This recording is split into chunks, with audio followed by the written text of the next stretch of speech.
r/nosleep. Posted by you/horror_writer_1717. I used to take the kids to a pool at a state park. The lifeguard told me a creepy story. It was a nice pool, in-ground, concrete, and very well maintained. It was just in the middle of nowhere. It was on state park ground, surrounded by trees. The entire thing was very nicely done with a chain-link fence all around it to discourage after-hours shenanigans. It's just the thing was in the middle of a forest. I have no idea what the planners were thinking. But it's free and the kids love it, so I guess who cares if it's in the middle of a forest, right? That's what I used to think.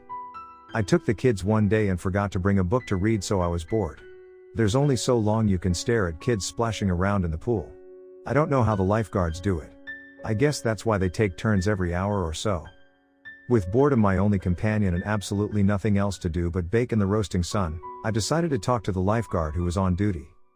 I asked if she'd ever seen anything odd or unusual here at the pool.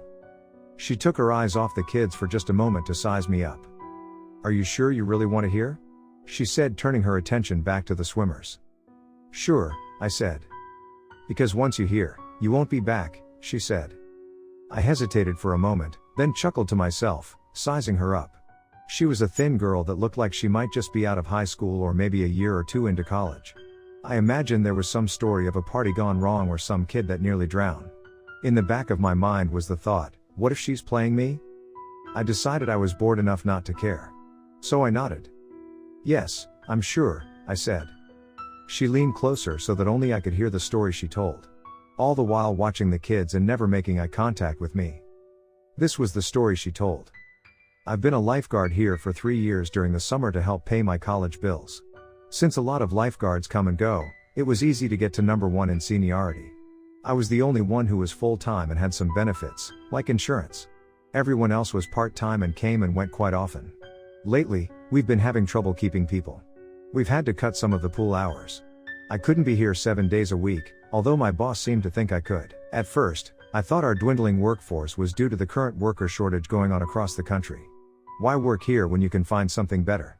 But as time went on, I began to find out why they were really quitting this easy job. I always got to the pool first and did a walk around to make sure there was nothing broken. I picked up trash and generally made sure the pool is ready for guests.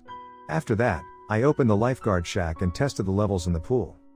One day I arrived a little earlier than usual and to my great surprise, I found wet footprints leading from the pool to the fence.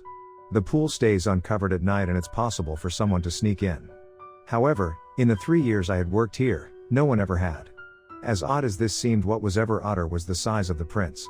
They were huge. I pulled out my phone and took some pictures before they dried out and even took a shot of my foot next to the wet footprint. It was nearly twice the size of my foot. Now I'm no basketball player. My foot is only a size 8 in women's, but still, twice my foot size didn't seem normal to me. In fact, this whole thing didn't seem normal. Why break into a pool to go swimming when the pool would be open in less than an hour? I shrugged it off and went about my daily routine. I opened the pool, and the people came in, no fuss, no muss.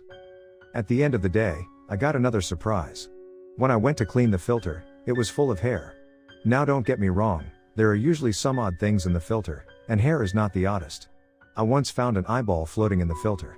It was from a kid's stuffed animal, but still, it was pretty freaky to see it there. This hair seemed different. There's always hair in the filter, but this was longer and thicker. It was almost as if someone let a dog swim in the pool. Again, I shrugged it off and cleaned the filter, but I logged it in the back of my mind. The next day the same thing happened. I made sure to get there a little early and there were the wet footprints again. It was as if I had scared someone off by arriving early. But how would they get their dog over the fence? It was 8 feet tall. Was someone sneaking their pet orangutan in to go swimming before hours? Was a bear somehow getting in and taking a dip? The hair I found didn't seem right for a bear. I searched all around the fence looking for any spots where something had dug under and gotten in. There was nothing. I double-checked all the gates, they were secure and there were no spots where anything could get in. Again, when I cleaned the filter, there were more hairs. I kept some out of curiosity. On my next day off I drove to the college I attended and asked the professor if he could analyze the hair as a favor. He reluctantly agreed and told me it might be a few days. In the meantime, I was getting to work earlier every day. This mystery consumed me. I had to find out what was going on, not only for the cleanliness of the swimmers but for my own sanity. No matter when I arrived, whatever it was seemed to know I was coming and got out just in time. I decided to change my strategy. I drove to work early but parked my car at a trailhead a mile away from the pool. It took me around 20 minutes to walk to the pool. I approached as quietly as possible. As I reached the rise where I could see the top of the fence, I could hear splashing. I kept coming until I could see the level of the water. At first, I didn't see anything, then suddenly something exploded out of the water. It was massive and covered in long brown hair. It landed back in the water with a huge splash. I froze. I knew there was something, but until now the reality hadn't hit home yet. There was a creature swimming in the same pool I watched every day. I stood there, transfixed on this apparition as it frolicked in the water like a kid. It spouted water out of its mouth 20 feet in the air as it floated on its back. My mind kicked out of frozen terror mode just enough for me to pull out my cell phone and take a picture. Unfortunately, I'd forgotten to turn the volume down. When it made the lens click sound, the creature immediately snapped its attention to me. It glared at me for a long moment, causing my veins to turn to ice. I expected it to run away, startled. But it didn't. It slowly rose out of the water and stepped onto the concrete surrounding the pool. I know it stood at least as tall as the fence as it stepped toward me. I was too terrified to snap another picture as it hurdled the fence in one leap and landed 40 feet in front of me. I had nowhere to run, nowhere to hide. The relative safety of my car was a mile away. It might as well have been 100 miles. I knew there was no way I could outrun this thing. It flexed its claws as it continued its slow advance toward me, fangs bared. I knew I was about to die. It closed to 10 feet away. I could hear its breathing and smell the chlorine mixed with wet animal smell as the water dripping from its fur. And then it paused. It cocked its head, then gave me a look and disappeared into the forest. A few seconds later a car drove by. I let out a breath I didn't realize I'd been holding and started the long trek back to my car. Every step I took, I wondered if it was following me. Every sound I heard caused me to whip around and look to see if the monster was sneaking up behind me. It seemed to take forever to reach my car, and after the last quarter mile, I ran. I didn't think, I knew it was following me. When I dove into my car, I locked the door and called my boss. I told him I needed to take the day off. He said he didn't have anyone to cover for me. If I took off, the pool would have to stay closed until my relief came in 4 hours. I fought a hard battle between my fears and my responsibilities. I reluctantly drove to the pool and opened it. Everything I normally did, all of my daily routine, took on an element of a horror movie. Every blind corner I felt like I was about to be attacked. Every time I was out in the open, I could feel eyes on me. When people came, I felt a little better having company, but as I scanned the swimmers to make sure they were safe, I would constantly scan the trees for this monster to see if I was safe. I wondered if it would attack even with the swimmers there. My mind wandered to the movie Jaws. All the swimmers in the ocean were blissfully ignorant that they were about to be a meal for a malevolent creature. I wondered if my swimmers were about to share the same fate. When my shift finally, mercifully ended, I felt like I had been put through the ringer. As I drove home, my attention was divided between the road and the image of that monster slowly approaching me, claws out, snarling. I didn't even see the truck that blindsided me. I woke in the hospital with machines beeping and tubes running in and out of me. The doctor told me how lucky I was. That my injuries weren't that bad, and I should be out of the hospital in a few days. I called the professor and asked him what he had found out about the hairs. He seemed hesitant and told me he would rather tell me in person. A few hours later he visited me in my hospital room. He said that he couldn't match the hairs with any known animal. But when he contacted some lesser known sources, they came up with an answer. I didn't really want to have my suspicions confirmed, but I needed to know for sure. He said it could be a Bigfoot. I pulled out my phone and showed him my picture of the creature. He took it and studied it. He zoomed up and scanned through the image like a kid that had found $100. He asked if I could send him a copy of it. When I agreed, he was so excited I thought he would jump into my hospital bed and kiss me. Knowing what was hunting me didn't make it any better. In fact, now I knew no one would believe me. The professor even said I should be careful who I tell. After he left, I called my boss. He never asked me how I was, only when I could get back to work. When I told him I quit, he nearly blew a gasket. He screamed at me that it was my fault he had to close the pool and informed me that if I quit, the insurance wouldn't pay for my hospital stay. So, I was trapped. I had to go back to the pool of terror and possibly face that thing. I had no desire to ever go back, but I had no choice. So back I went. 2 days after I was released from the hospital, I was due for my first shift of opening the pool. I made sure I didn't go early. I knew this thing existed and I had no intention of trying to sneak up on it again. I was ready to live and let live. Unfortunately, it had other plans. I saw it more often, peeking out from behind trees, watching me as I watched the swimmers. When I closed the pool and walked back to my car is when I could especially feel its eyes on me. I practically ran to my car, slammed the door, and got out of there as fast as I could. I made sure my attention was focused on the road even though my eyes kept darting to the sides of the road. The following day I came to work a few minutes early and stopped at the ranger station on the way in. I told them what was happening, and they laughed me out of the building. The professor had told me to expect it, but it was still hard seeing people I'd talked to and had grown to trust turn their back on me like that. I saw the creature again that day in the trees glaring at me but did my best to ignore it. When I got home, I was mentally and physically exhausted. My stress level was through the roof. I'd started taking pills to help me sleep because this thing was in my dreams as well. That evening as I tried to relax, I heard a commotion outside. I stepped out to find my trash cans knocked over, not an uncommon occurrence since I live on the outskirts of town. But this time when I went out to pick them up, it was there.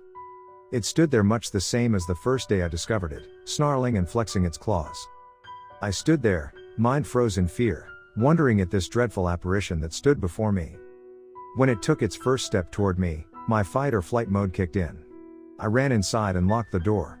Then I called the police and told them someone was trying to break into my house.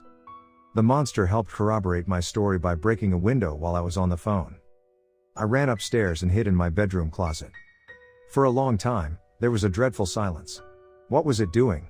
Was it toying with me? And then I heard it. I could hear its massive footsteps as a dull thud on my carpet. I heard it slowly searching for me. It went all through the downstairs and then I heard footsteps coming upstairs. I could hear them slowly, methodically working their way toward my bedroom. They came into my room. I could hear them walk around my bed and then over to the closet door. For a long moment, it did nothing. Just stood there. I could hear my breathing turn rapid. I could feel the sweat run down my cheeks. I could picture the end of my life in bloody, gory detail.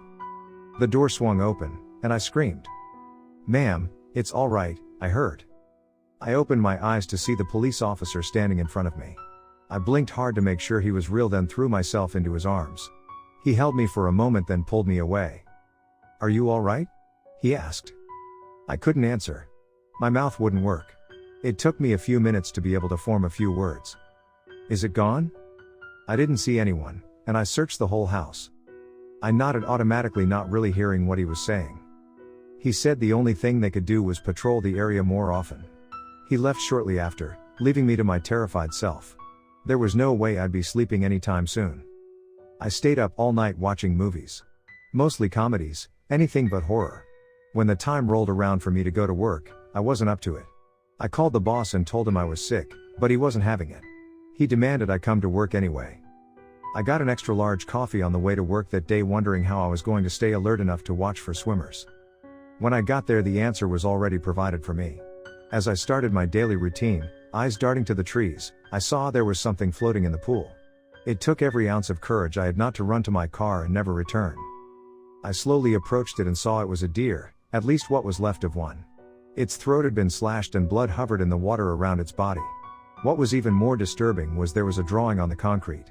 I approached and looked at the drawing. I immediately covered my mouth and backed away. It was a star with a circle around it, and it was drawn using the deer's blood. I snapped a picture with my phone and sent it to my boss. He replied, "Very funny." I told him it wasn't a joke. I took pictures of the deer in the water and sent him those as well. He accused me of doing it so I wouldn't have to work that day. I shrugged it off, nearly telling him who, or should I say what, was responsible. He told me to wait where I was and not to open the pool.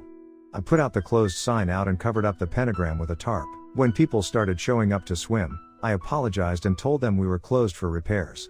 A few asked me what repairs, and I told them it was a filter problem and should be cleared up soon. When the boss arrived, he was beyond livid.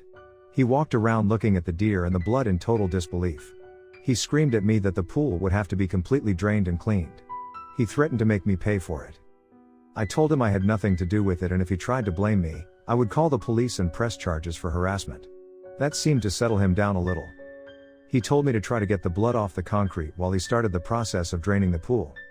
Scrubbing did next to nothing. I found an old pressure washer that we used to clean the buildings and tried it.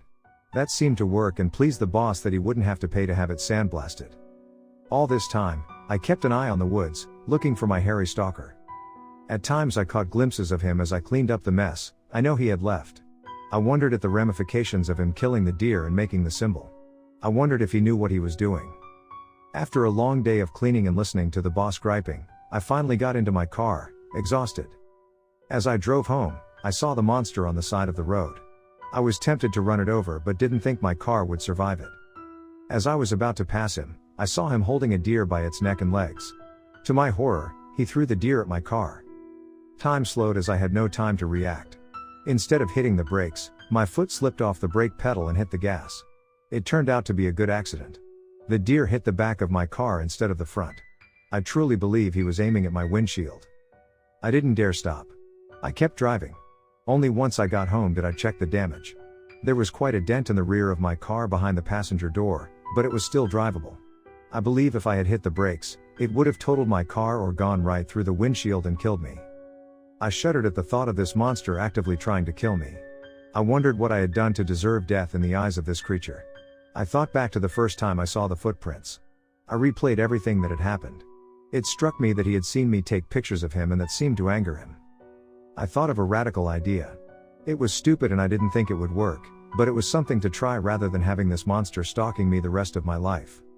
I drove out to the pool early the next morning. It was strange seeing it empty. I don't think I've ever seen the bottom of the pool so clean. I stood on the concrete beside the pool and held up my phone. The picture I had taken of the creature was on the screen. I saw it come out of the woods and leap the fence, landing right in front of me. I tried not to show how very frightened I really was. He looked at me, then at the phone. I took it as a good sign that his fangs weren't bared. I set the phone on the ground and backed away. He reached down and picked it up, looking at the picture for a long moment, then turned and leapt over the fence, disappearing into the woods. "Wow, that was some story," I said. "You should write fiction. That was great. You want to know the best part?" she said, never taking her eyes off my kids swimming in the pool.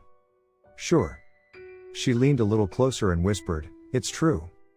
I smiled and rolled my eyes. "Sure it is," I said. "I'll tell you what," she said. "Why don't you look over my right shoulder into the tree line and tell me what you see?" I did as she asked, grinning at the joke this lifeguard was playing on me, when suddenly my smile faltered. I saw something in the trees. It was a brown head peeking around a tree. At first, I thought it was a coworker in on the joke, but the head was over 8 feet tall. Its eyes bored into mine and narrowed. I found myself looking away despite myself. When I looked back, it was gone. "Something wrong?" she said. How long ago was the pool reopened?" I said. "Last week." I looked around, and over in the corner on the concrete I could see the faintest outline of a star. My eyes grew wide. "Welcome to my world," she said without the slightest hint of humor. I whipped around toward the pool. "Come on, kids, we're leaving," I called out. "Aw, Dad, we haven't even been here an hour. Why do we have to go?" I looked at the lifeguard and then glanced up into the trees. "It's not safe," I said. I loaded up the car with 3 disgruntled kids and started home. On the way, I kept glancing into the woods. I swear I saw the woods glance back.